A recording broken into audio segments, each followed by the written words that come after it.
Hey guys, and welcome to Podcast on Wheels. I'm Brian, And I'm Courtney. and today we are hosting this podcast together because we have a special guest that comes to us from kind of what we used to do, and we still have a passion for the game of baseball and softball.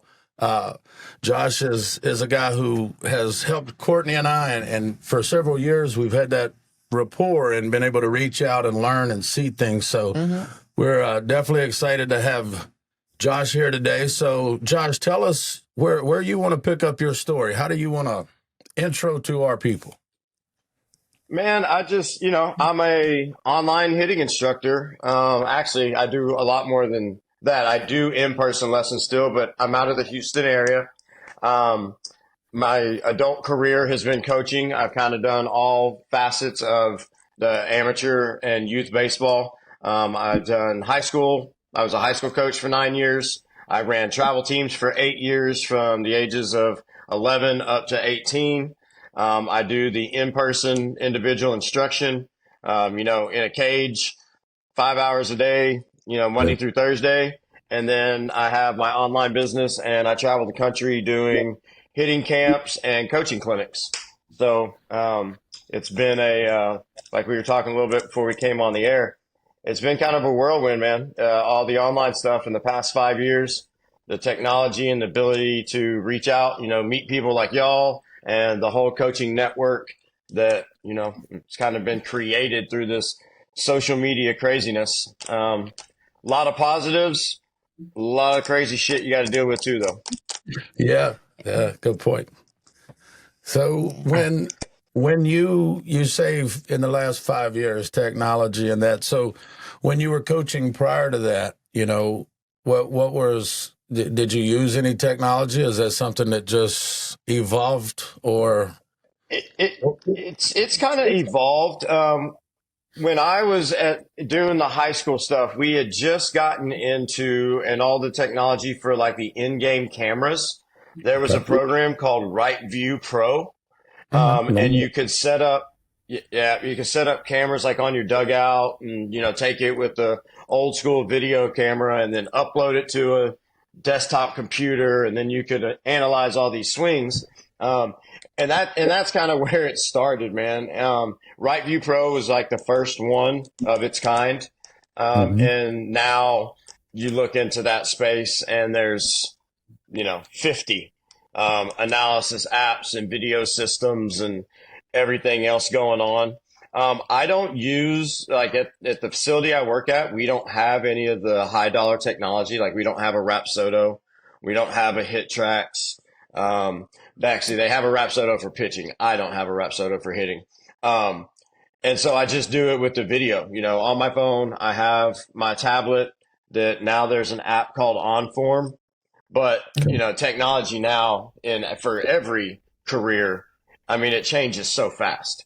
Like every time I wake up, it's like, hey, I have this. Can you check out this new app? Hey, can you check this out? So yeah, it's there now and it's a great tool. I think some parents can get lost in the sauce a little bit though, and overuse it.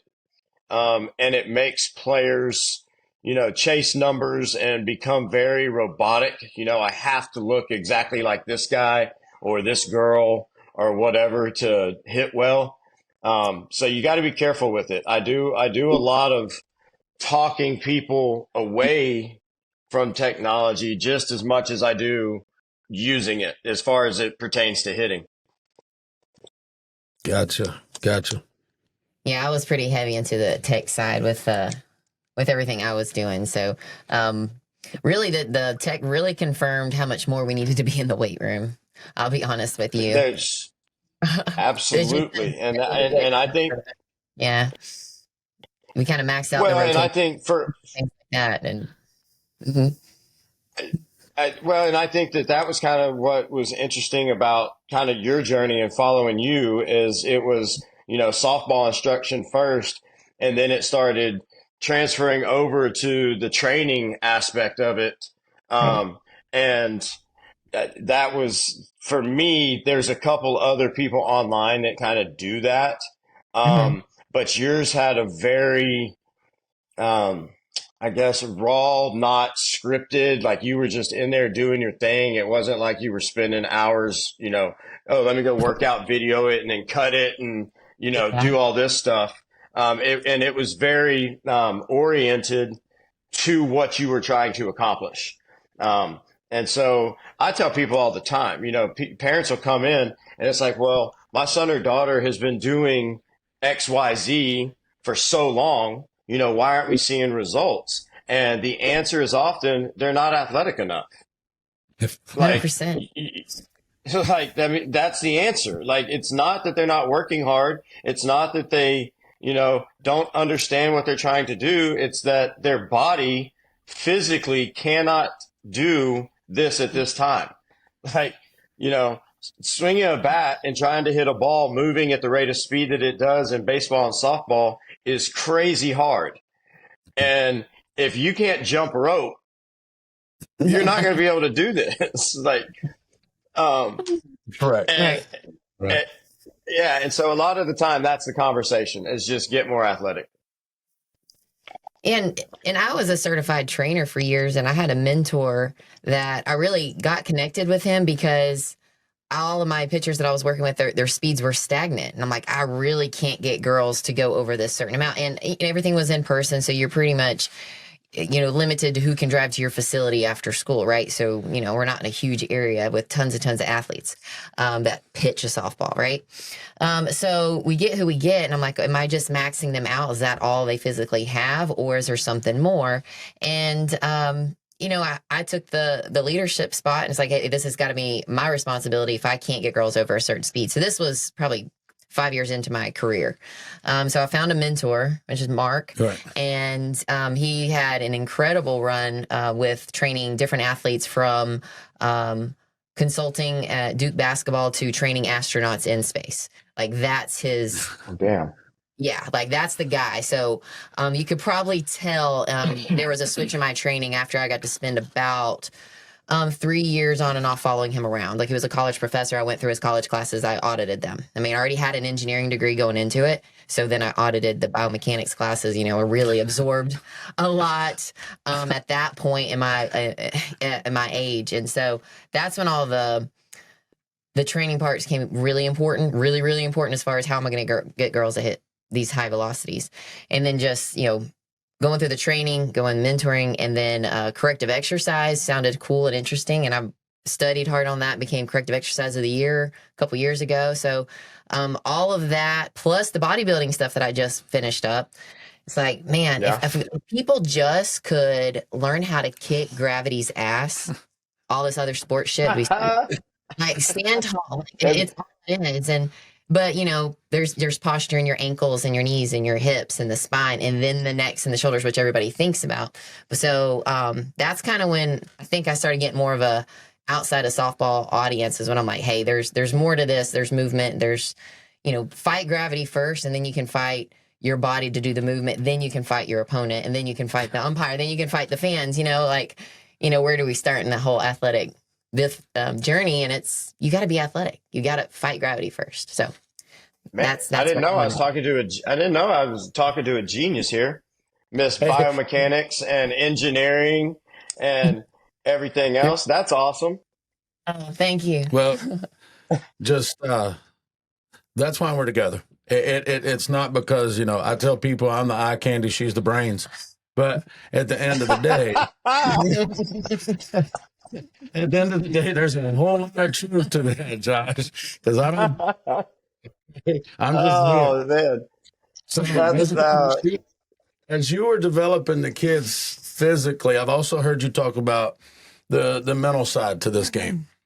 So teach us a little bit there, because that's what I was always intrigued with, was that, what do you have to do to be able to hit at what level too? Well, I can't really speak to the professional level because I never did it at that level. And my kind of, I guess, niche, or most of my clients are from that. Probably like I do take some 9-year-olds, but it's basically like 11 to 18. And then the players that do sign to go play college, they'll come back to me. But I don't work with, any professionals currently. But I think at all levels, number one is confidence, and confidence for the young kids. They're trying to gain confidence in the wrong way. They're waiting on game success to give them confidence instead of preparing properly and walking into the situation with confidence. When I'm running my camps, I use this example because the young kids seem to be able to relate things to school. I'm like, if you walk in on a Monday and your teacher is handing out a piece of paper and she says, we're going to have a test on Friday. Here's all the answers. And she gives those out and she gives the answers to everybody. You're going to have some kids that go home and they study that son of a gun for, 30 minutes every single night. They have every single letter of it memorized. Yeah. See, the Miss Biomechanics engineer over there.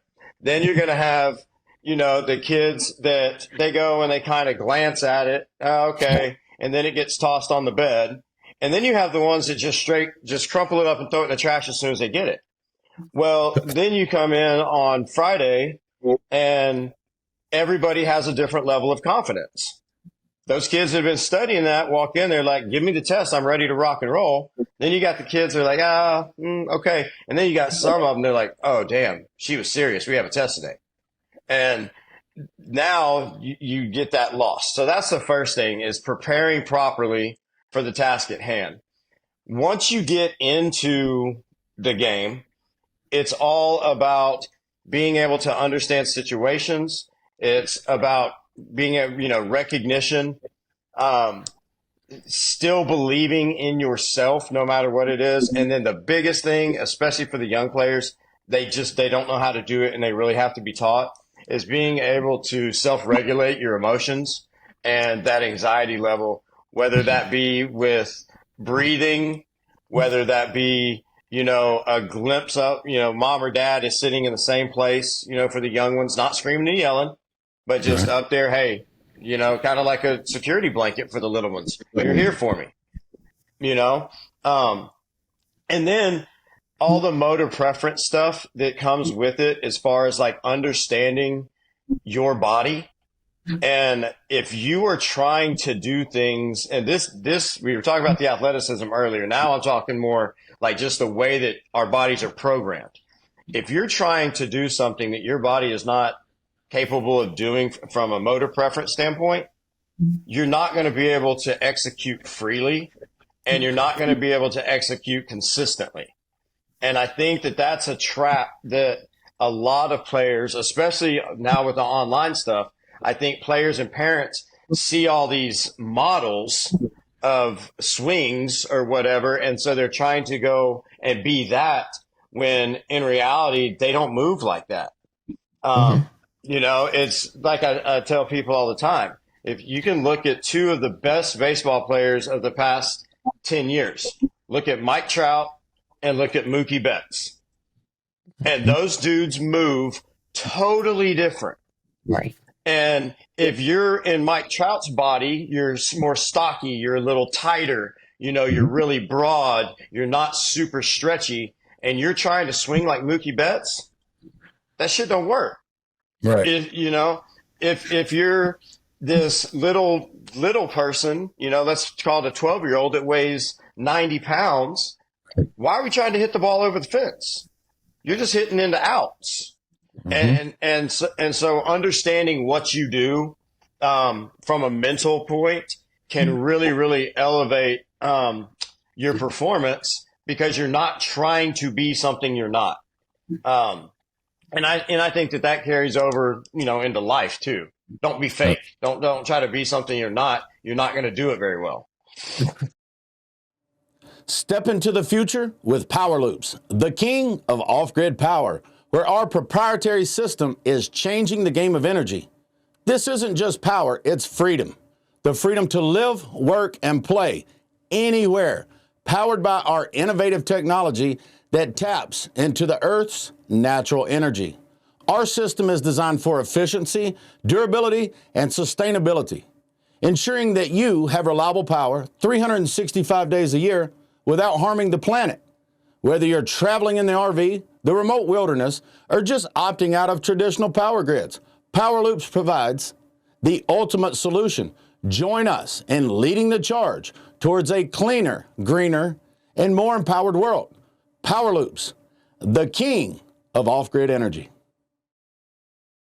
Right. Yeah. So, the only thing that I'm thinking right now, okay, because we're about the same age as, damn, I wish somebody would have told me that when I was playing. Because if you would have explained it to me like you did with here's the questions to the test, here's the information. Have that confidence as you go in, because back then it was, hey, you're 0 for 4, you suck, or hey, you hit 2 home runs this weekend and you're the best hitter we got, and then the next weekend you suck again. So yeah, that was a big part of, I used to say I can tell you what a slider sounds like hitting the mitt, okay, because that's where my career kind of ended. All right, that's what I can see what it sounds like. So, but as you come into, you're also a dad. You've got an 11-year-old daughter. So tell us about that and how maybe those lessons and bringing it into life and being a parent now. How does that? Well, first and foremost, my 11-year-old daughter will not pick up, sniff, touch anything related to softball. From the time that she was an infant, she was being dragged around to baseball tournaments and hotels with baseball teams and everything else, and she is not having it. So she jumps horses and she plays soccer. The horse thing, and this is one of where the coaching comes in for me. That shit's expensive. And it has to be something now. She's getting to the point now, she's like, can we buy a horse? Can we lease a horse? To have one. But I know, like, there's no doubt in my mind that my daughter is fully invested. When we have conversations, it's about horses. If she gets on my tablet to do her art, it's horses. If you walk in her room, it's horse. I mean, everything. And so I can relate to that because that's how it was with baseball. If I wasn't in school, I had on a glove or I had a bat in my hand or I was at a field. And the only difference now is she goes to a barn and a big arena, and I was going to a ball field. And the practice and you need to educate yourself at a higher level than where you are is something that I've been able to kind of give to her. Been like, hey, we're not just going to stay the course right here and do it the way everybody else does and just say, oh, when I'm this old, I need to be doing this, blah, blah, blah. We're going to elevate. Right.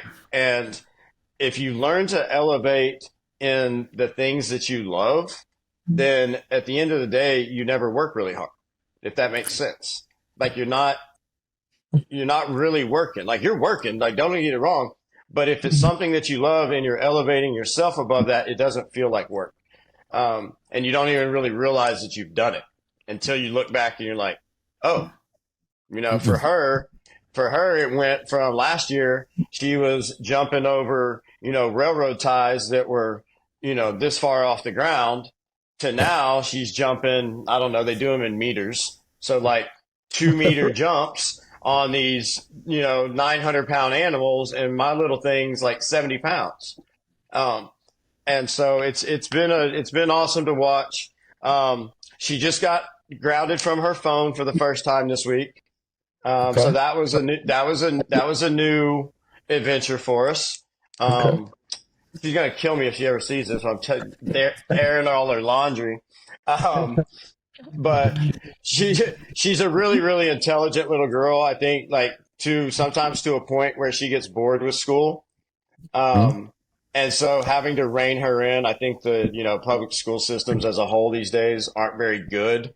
And so when she goes and, they have all this free time to do stuff because they're not really in school much. Right. She falls into kind of the trap I do where I get distracted. And when I get distracted, I probably do things I shouldn't do. And so that's been a learning curve right now with her, at the intermediate school level. And yeah, she got her phone taken away. I got it.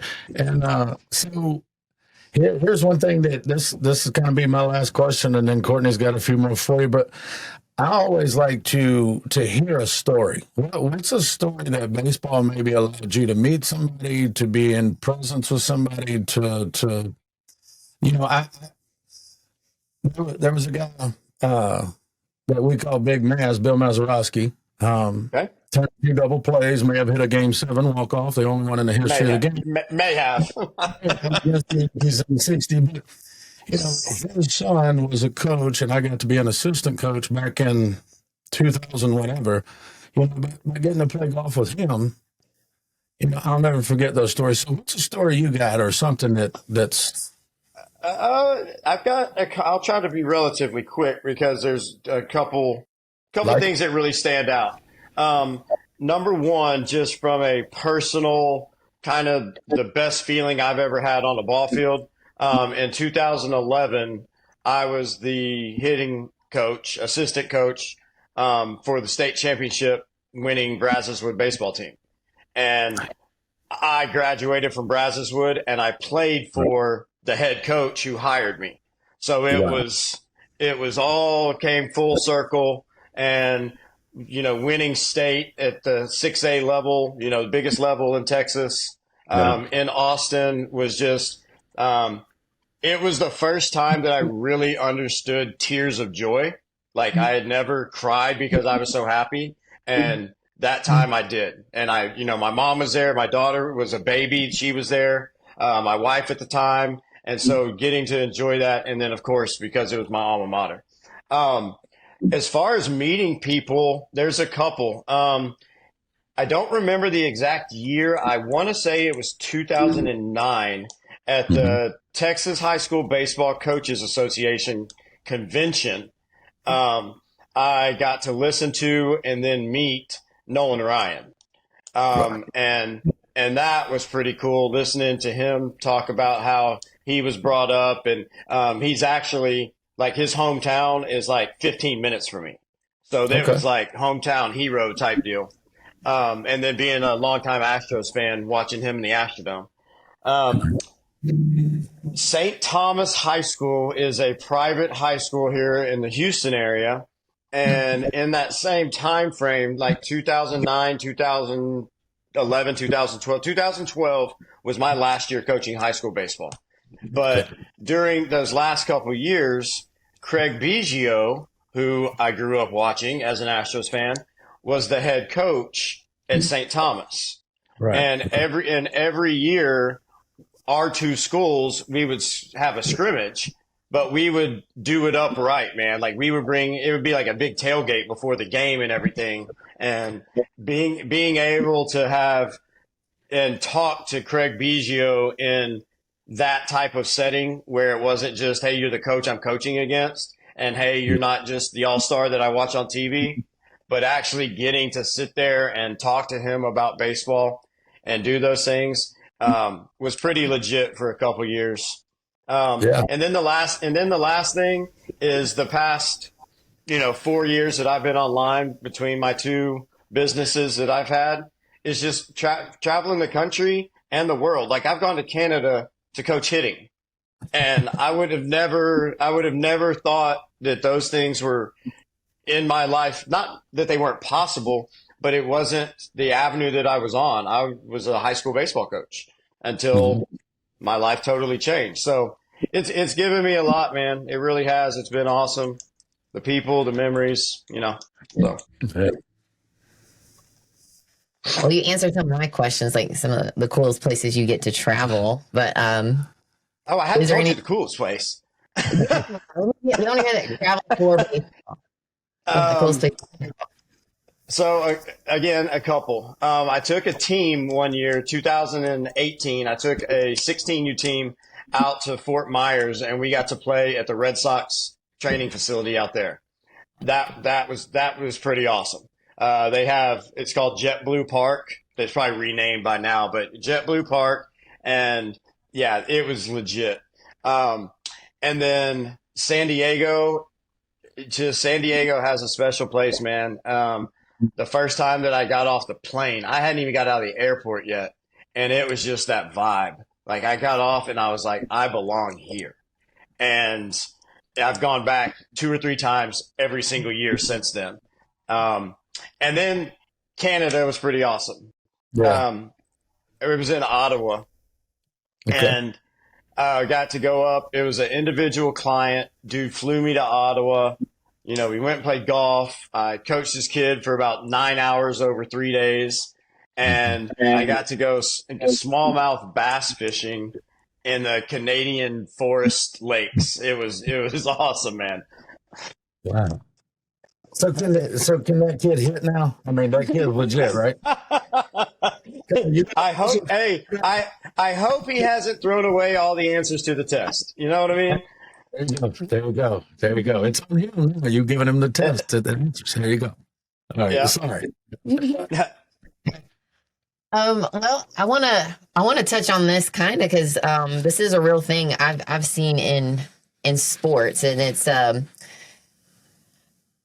staying away from negativity. You said there's a lot of good stuff online, a lot of bad stuff, and that's part. We're connecting here because we have a good vibe. Do you teach any of your kids like how to kind of navigate that on the online social? Because you have a lot of experience with all your followers. I'm sure you've heard everything come at you. But is there anything you would any advice to help them dodge that, because that can ruin confidence in all aspects, not just in baseball and softball, if you just kind of listen to the wrong crowd. Yeah, it's really tough. We talk about it. I don't try to get too preachy with them unless they reach out.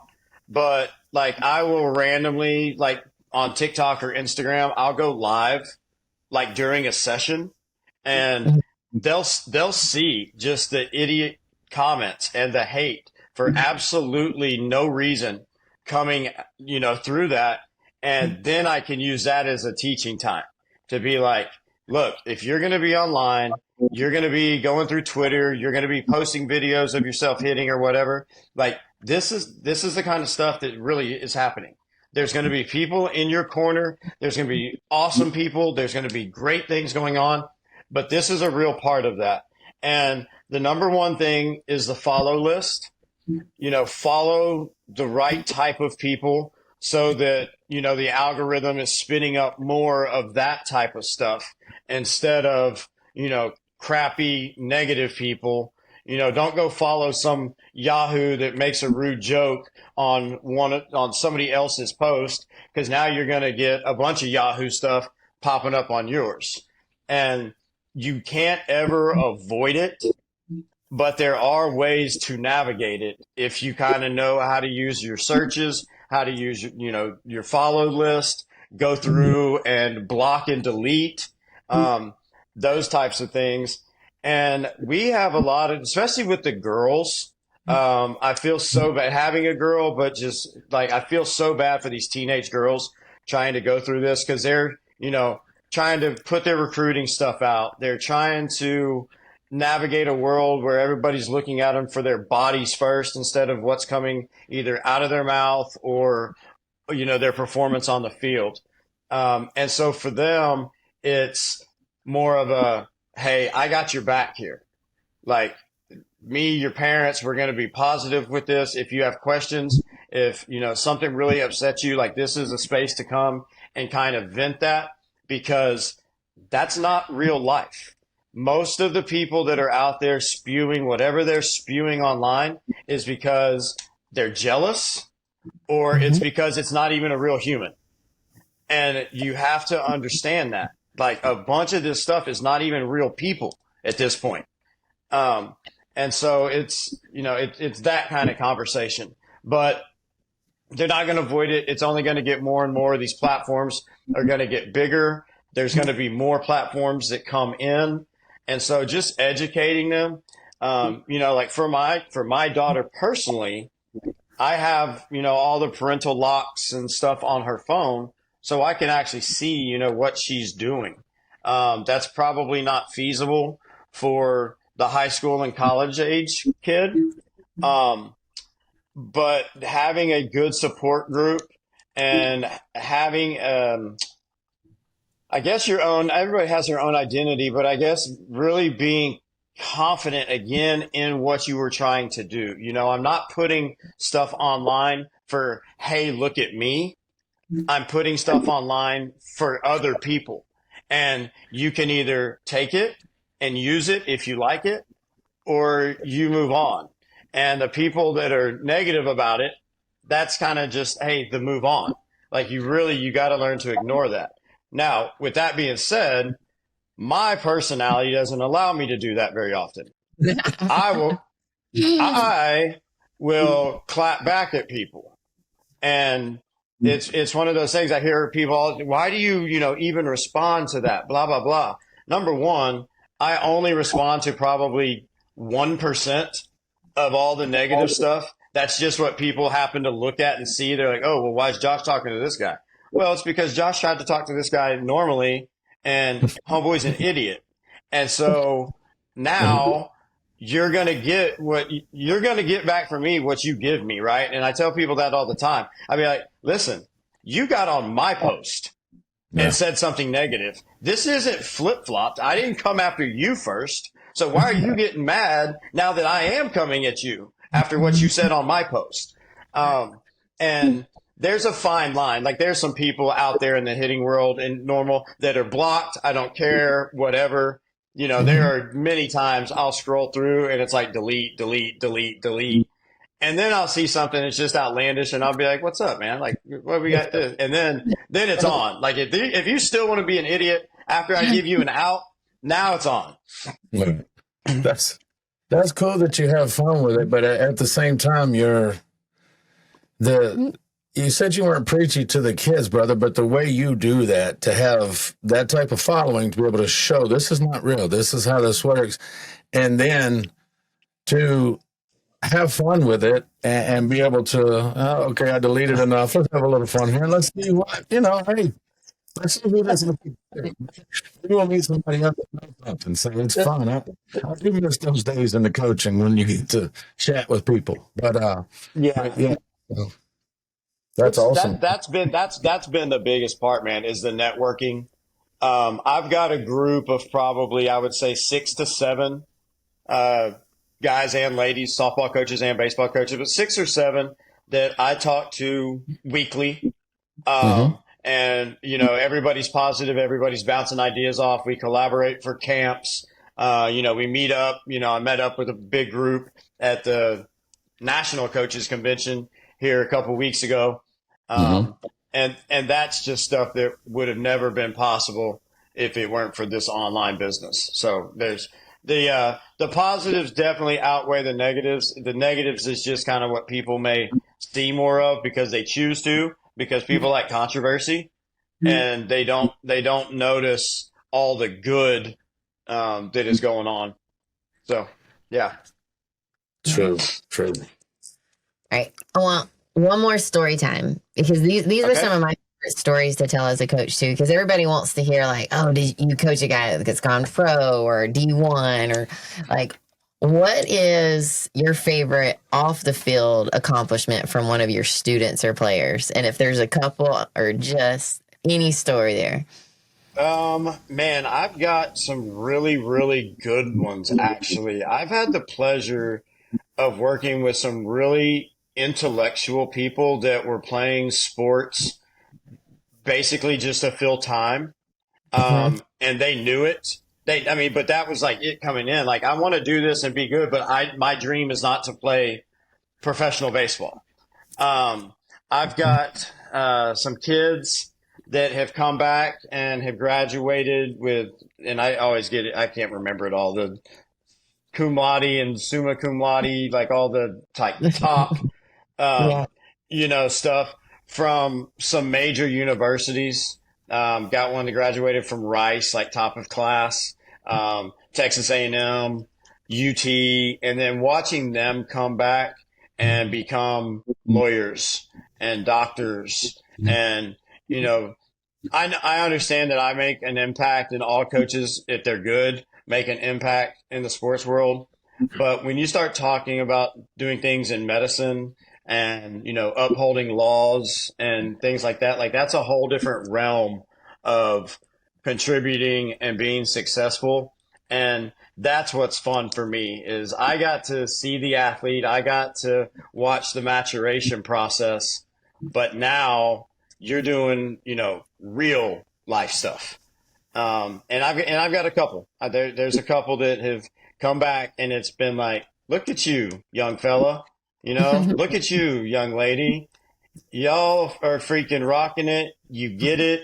You didn't put all your eggs in this athletic basket. You understood, the percentage of college athletes is this, and the professional athlete is this, and you've gone and taken your slice of the pie somewhere else and are giving back and doing those things. So it's awesome. From a coaching perspective, though, it's really neat to see, like you said, everybody wants to talk about the D1 kids or the pros. It's really neat to see that kid that at 9, 10 years old didn't look like much at all on a ball field, and then watch them in high school, or even more so to just make it to college, D3, D2, small JUCO, whatever it is. Because that's kind of where I was. I was kind of the underdog. I was undersized. I didn't have any major offers coming out of high school. And so just watching those kids that you may look at the first time and be like, oh, it's not going to be much. And then here they are when they're, 19 to 23, and they're either playing college sports or they're graduating with honors from prestigious universities. So, yeah, it's awesome. Tell people all the time, I've got like 20,000 kids running around at this point. Mm-hmm. Here at Smith Financial Services, we take care of small business owners, 1099 contract workers, and their families. We know insurance can be rough if you're a small business owner, so we are here to make things easy. Visit our website, smithfinancial.services, to learn more. That's awesome.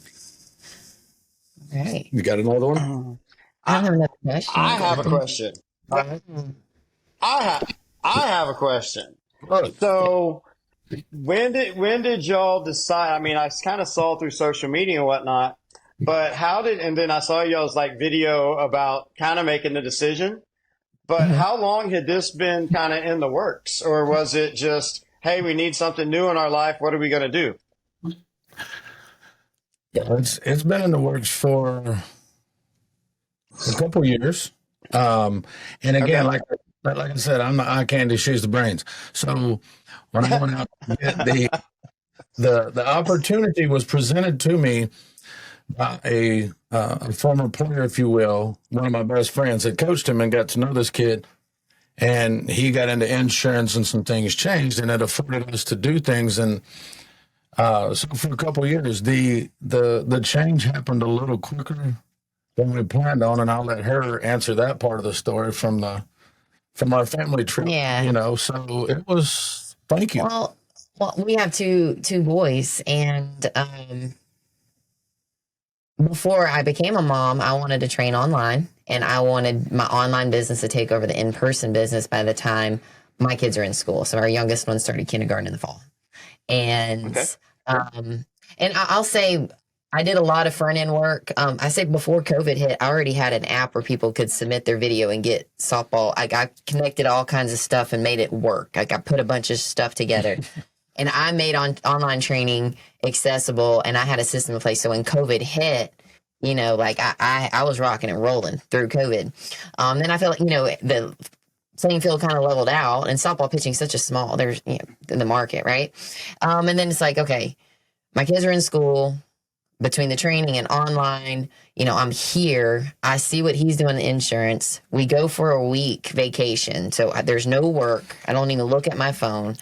He's working from not even a briefcase. It's like a padded folder for maybe a laptop would fit in it, and a notebook, yeah. Right? That's all he took for work. And we showed up Sunday, and by Tuesday, I'm like, I've cooked breakfast, lunch, dinner. We've gone to the beach. We've done this. I was like, yeah, I think I just want to keep doing this. I just want to be with my boys and just do this. And I see what he's doing in insurance, and we got licensed. I've been licensed for 2 years too. So this is, we've been, we've been in this industry for a little while. So yeah, once that happened, yeah, we shut it down and moved the facility over. So the softball and baseball training is still going on in the facility. All the kids are still taken care of. They have a home. So that was good. All the tech's gone, just their new sign. Yeah, their new sign got put up over the weekend. The same building, and the guy that took over had trained under her for the last 18 months. Yeah, so he was one of my certified pitching instructors, and we worked together. And then it's been here, yeah. So yeah, and then in December, doing the insurance route. We're doing health insurance, so I'm rocking. Yeah. Is there a certification you don't have? I'm sure, maybe one or two. But I could probably write it if it exists. I can create certifications. Yeah. Thanks for asking me. It's the competitiveness, and we always come back to, we tell insurance stories, or we're talking about it like as we're building our team now and growing.